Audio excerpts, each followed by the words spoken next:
Hello, everybody, and welcome to episode 81 of The Real Estate Show. With me is Bill McAfee again. I'm Cherise Selly with Liv Sotheby's. And I'm not. Yeah, I don't even know. I mean, Bill is retired. Just the bottom line, retired, and you're still going to the office almost every day that I call you. Who has told you that? Come on. You can't give it up, can you? I'm still teaching, so I am in there a lot. But this summer, it's actually going to be fun because I will got some trips coming up. Heading to Grand Cayman here pretty quick. Just got back from the British Virgin Islands. So yeah, life That's is amazing. Not bad. I kind of like how you're blending it all together. You're living your best life right now, Bill. Teaching I enjoy. I get to mold minds in a very sick way, and I thoroughly enjoy that. That's the problem. I've had to go to counseling since I've had my mind molded by you. You're not alone. I don't even know what to do with this molded mind. I actually get referral fees on those. It's been very lucrative. Very lucrative. It's not Play-Doh anymore. I'm not sure what's happened up here. It's kind of weird. It's not as pliable. But all I can say is, Bill, I mean, as the former president of Empire Title, but you are the industry leader in the economics in what is happening around real estate especially for El Paso County. You followed all the trends, and to me, you're a big part of the heartbeat of all of the understanding. You're like the underlying heartbeat of what's happening in the marketplace, and you carry those stats.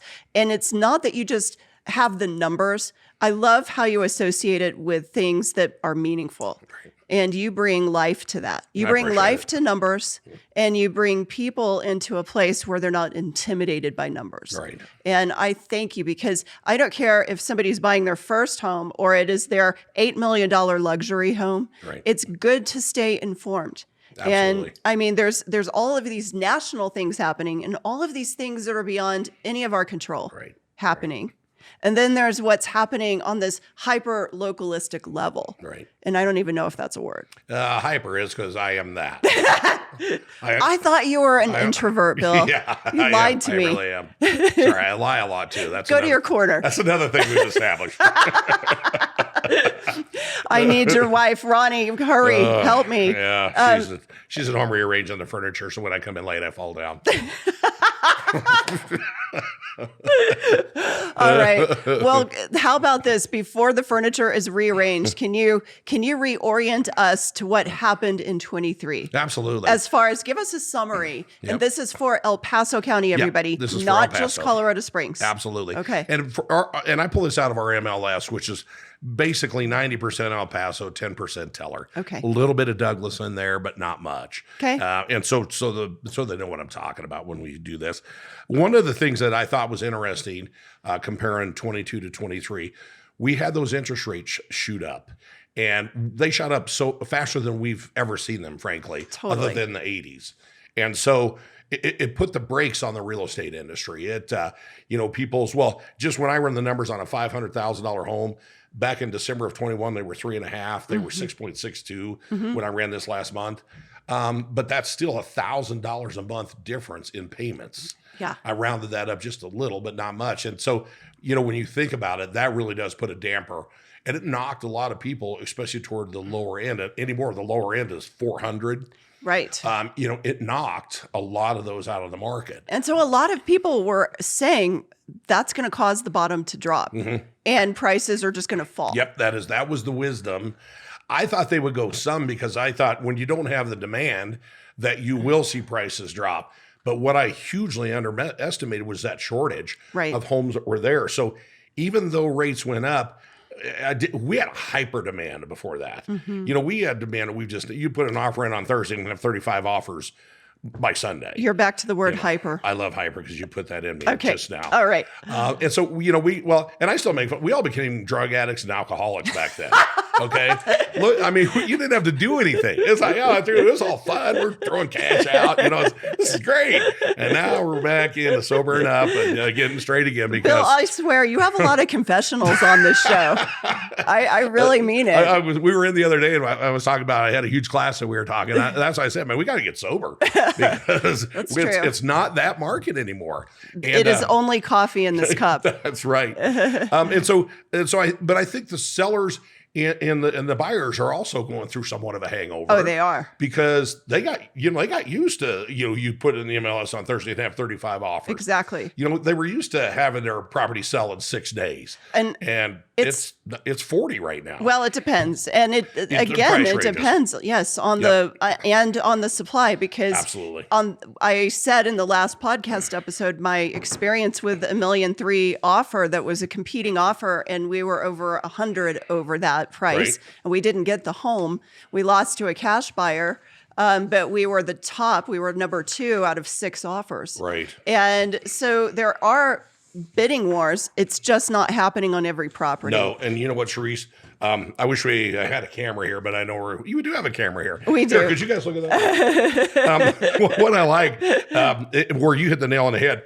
This is that inventory level that I've talked about before. For me, this is a leading indicator. It tells me where things are going to go. Okay. And it's just based on the number of homes we have available for sale in any certain price range, and then how long it would take to sell all of them if we didn't increase or bring new homes in. That's right. Well, so in that $1 million price range that you're in right now in El Paso County, we only have 4.19 months. And people say 4 months, that sounds normal in that market is 18. Right. So in a normal market, it would take you 18 months to sell and right now you're selling those out in 4. So you're talking a fourth. And I remember the days where it was over 30 months. Oh, absolutely. This got up over 40. Yeah. The $1 million range in our county got up over 40 months. I mean, wow. That was, well, it's funny, back in 8, 9, 10, 11, and 12, it was a buyer's market, but buyers were too afraid to buy. Mm-hmm. That was a crash. What we're coming back to is a normal market. But 4 months in this price range. That's nothing. So that tells me that's going to continue to be hot. It is. Mm-hmm. I think that people are figuring out that Colorado Springs is one of the best kept secrets as far as the luxury home market. Yeah, no, they're coming. They're finally saying, it's not going to get less. Right. We're not going to see low rate. So I do think you're seeing a mindset change that's saying, hey, if I can afford it, this is a place I want to be. That's right. I'm going to pull the trigger. I'm seeing it. I am seeing and in people, the $1 million. Yes. Hopefully we'd have 12 months of inventory. We have 2.75. It's incredible. We talked about, 12% of the homes that are selling are 750 and above. 12%. And that was for all of last year. That's all of last year. So 12% of the market. Yep. 750 and above. For the last 12 months. Yep. I love it. So so you're going to see, on a go forward basis, this year you're still going to see the high dollar homes. They will continue to move. I do think you're still going to see price pushing on those. I think prices are going to go up in there because of the lack of supply that we have. So true. And I just want to say, none of these stats equate for doing a dirt start with a custom home builder. No. Because there are things happening in this county where there's $6 million homes being constructed, but it doesn't reflect anywhere on the MLS because it never references that point of sale when somebody buys the dirt and then hires a builder. And it's not in the MLS. So the funny thing is there is an ultra luxury market that is here that is not being recorded in these stats. You're right. But it's a secret market. Well, it's kind of cool. I talked to one of our friends, Pam Fellmeyer at Fidelity. Oh. I said Fidelity, it's Integrity, sorry. But it's interesting in talking to she was talking about, which is exactly what you just said, the number of applications they get. She obviously doesn't share confidential information, but it's like the number of applications that they're getting in that uber wealthy market. Yeah. It's there. 2, 3, 4 million. Yes. Homes. And that's where, so and you're right. This is totally out of that. And to your point, Bill, I think it's so interesting to think about it because you mentioned this. People have cash. A lot of buyers have cash. Yep. They may not use all of their cash to pay cash for a home, but they have cash and they're parking it in a hard asset. Yes. There's a lack of trusting of markets. There's a lot of, what are we going to do? So there is more money. Yep. And the amount of equity in every home, unless they bought just, very, very recently. Late 21, early 22. Exactly. Yep. There's so much equity. Yep. A lot of people have 40 and 60% equity that I talk to. Yep. Yeah, it's insane. So there isn't this crisis on the seller's end. No. And there is a low supply. But I think it's all what it is. I want to get to something that has been a little bit of a surprise in the transition into Sotheby's. I'm having so much fun with something. Good. And you know, what I love, thank you, Ben Day, for managing so that I can have fun. I just want to say I love it because we call him Benny Hanna. Benny Moo Moo. Actually, I did have a sword fight with him on one of the podcast episodes. Yes. I don't even have to ask who won. I know. Well, actually, yeah, I did. I ruined his new swords that I bought him, ninja swords. But, you know, anyway, being a part of Sotheby's, one thing that I am doing that I'm really enjoying for our clients is an annual market review. Absolutely. So what this is a market review for what is happening in their neighborhood. So we're going even more local. We're going even more into exactly like the walkability, the dog walkability from their home, like what's happening to all these homes. And I know that people can see different things on Zillow, different things, you know, there's all these robots out there. Right. But what about grabbing the data and being a human about it? Right. And there's a way to humanize this data, and there's a way to make it seem and work better for people. And one thing you don't see in the data that we're doing, and Bill, I'm not going to tell anybody where you live, but I do know your address.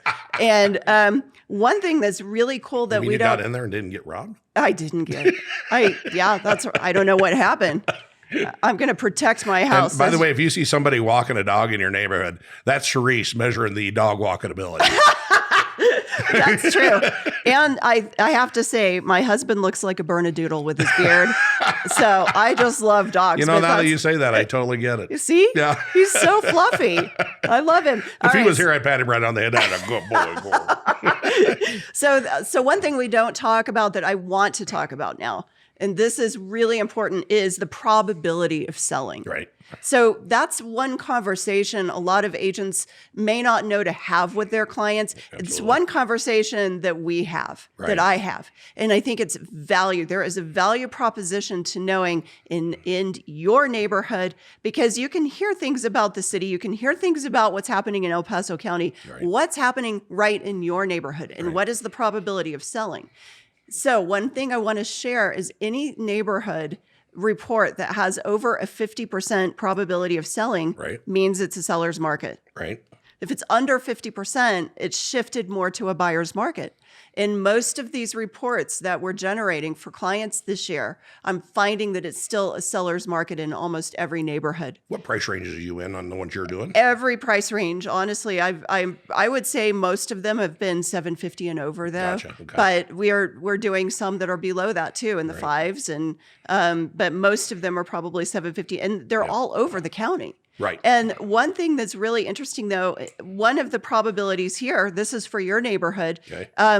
We compared 12 months, 6 months, and 3 months. Okay. So a year ago, homes had an 86% odds of selling. Let me say that again, 86% odds of selling. Gotcha. So there were 23 properties closed in the last 12 months in your neighborhood. Gotcha. 1 under contract right now, 3 for sale, and only 1 did not sell in the last 12 months. That's crazy. See, even you're a stat guy. Yeah, no, because typically it's 40 to 50% of the listings that will sell. So we compared that, the last 12 months to the last 6 months. So it went from 86% to 79% odds of selling. Gotcha. Okay. And then it dropped a little bit more, but in the last 3 months, we've had the winter market. Right. But in the last 3 months of inventory in your neighborhood, a neighborhood unspecified, everybody, 63% odds of selling in your neighborhood. Wow. So it went from 86% for the last 12 months to 63% over the last 3 months. That's still an incredible probability of sale. Historically, 63? 63. That's 23% higher than what a normal would be. Exactly. So it's still a seller's market. It's still a seller's market. Yeah. So that's what I want to bring. So these neighborhood reports, like for you, Bill, you're going to get this, and you're going to get a really colorful scattergram. Oh, and the scattergram has the trend line, like the median line of prices and the homes. So I have a question for you. Yes. Do you think that homes sell for a fixed price or for a range of value? I'm not understanding your question. Do you think that your home, let's talk about your home. Okay. Is your home going to sell for a fixed price Or is there a range of value for your home? I would say a range of value. Bing, bing, bing. Yeah. You won. Yeah. Okay. So there is a range of value. And the scattergram that we prepare Right. actually shows that, because you have this median line. This is a Gotcha. trend line. Okay. And this is the square footage on. So we're looking at price per square foot, but we're also looking at the sales price and the Absolutely. elasticity of the market. So you can have a home at almost the exact same square footage, Right. and it can be above or below the trend line, Right. depending on the condition, right So in your are you neighborhood. doing this with all your clients? I'm doing it with the ones who would like an annual report. And so, yes, I'm doing not everybody, Oh, right. the ones that are requesting, Right. and the ones that are requesting it, yes, because this information is something that it's invaluable to them. I can tell you, Cerise, throughout the years that I've been working with agents, and I do a lot of training, and the one thing I've always said, if you could come up with something that was individual Yeah. to their neighborhood, like for this exact thing, Right. this is what they're interested in. Absolutely. Like, yeah, I mean, that would be so cool so if you're out there watching this podcast, please take advantage of this. This is great information It is. for you regarding your home. And, you may be sitting there sometime and with this information, and somebody may come up and offer you something crazy. And if you know where that market, my favorite deal, luck is when preparation meets opportunity. I love that. If There you're- is no luck. Yeah, if you're prepared when stuff happens. So Yes. I would encourage your clients to take advantage of it, because this is great information. And you know what I love about it too is that two things. One, the unintended consequence of this is you need to have a talk with your homeowner's insurance agent. Make sure that you're adequately insured, Yep. especially because this summer we're going to be a higher fire risk. Right. So part of this is for insurance purposes. Okay. It sparks a dialogue with your insurance agent. This is not intended to be a CMA Right. to determine the exact value of your home, because we've already established it's a range of value. Right. But what is the range in your neighborhood? Because you don't want to over improve something to the point where you Absolutely. could never get money out. Right. But you don't want to keep it under improved and not get what you could at least Right. to get on that median trend line. I will tell you, I've been shocked in my neighborhood. Like, of course, we've had it a long time. I think around about that 98. We've done a lot of improvements to it, but it's, on the property taxes this year, I protested every one of my commercial deals and won, and I Wow. lost on the house. Okay. Oh my gosh. So yeah, it was so funny. You've lost a few times this last On year. the houses I have, Come it's on. crazy. Your prediction My of what prediction would was happen. down. Ronnie's now the boss in retirement. Oh my gosh. This is my last show. Thanks for having me on. We're just going to see you in the Caymans, right? That's right. We'll just have you report in the That's Caymans. right. I think that's where your market's going. It's on a fishing I'm boat. actually looking down there. And one thing I got to tell people is, like, I thought because of the stuff going on around the world that you might see that the land values that on there start to go, and that is not the case. No. They are still driving like crazy. Oh, there's people that want to be expats and live do. all over the world. Absolutely. Another reason why I love being a part of an international brokerage. So yeah, we absolutely. can help connect people all over the world. Yep. Because that's what people are doing. It's a global world now. It sure is. Yeah, no, it's because I've been looking down there for a while, and I mean, Really? it's. Do you need a good crazy. real estate agent? I'm ready to take you down there. Just take a look at it. We're gonna go down there. Okay. We have to explore this. All right. Well, thank you again for being on the show. You are welcome. You're fired. Thank you. I feel better when Donald says that, but I'm okay when No, you do. seriously. Bill, it is always fun to do this with you. I enjoy this, and for your listeners out there, take advantage of Cerise. She's got a wealth of, well, not of course that way, but that's Gordon's job. We're not going to go there. But she has how many years?